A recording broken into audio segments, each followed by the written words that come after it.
சாய் பக்தர்களுக்கு என் அன்பு வணக்கங்கள். ஓம் சாய்ராம். என் அன்பு குழந்தையே, இன்று உன்னை தேடி நான் வர்ற காரணம் என்ன தெரியுமா? உன் குலதெய்வம் உன்னிடம் ஒரு கேள்வியை கேட்க வேண்டும் என்று மனதில் கோபத்தோடு காத்திருக்கிறது.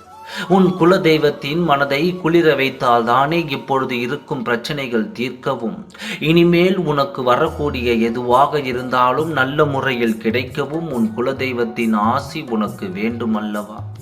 அதனால்தான் இப்பொழுது உன் அன்னை, உன் அப்பா உன்னை தேடி உன்னிடம் சொல்ல வந்தேன். உன் குலதெய்வத்தின் மனதில் என்ன இருக்கிறது என்பதை உன்னிடம் நான் சொல்ல வந்தேன். வாழ்க்கையில் எது வேண்டுமானாலும் மறந்து விடலாம். ஆனால் உன் குலதெய்வத்திற்கு நீ வேண்டியதை செய்யவில்லை என்றால் உன் குலதெய்வம் உன்னிடத்தில் கோபித்துக் கொள்ளும் அல்லவா?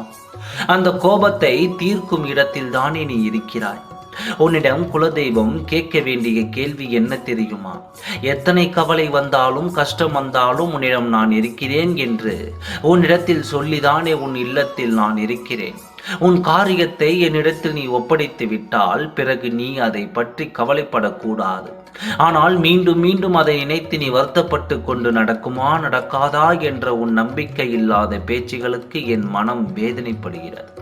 நீ இது போல வார்த்தையை பேசுவது உன் இல்லத்தில் இருந்து பிடிக்காமல் இருக்கிறது.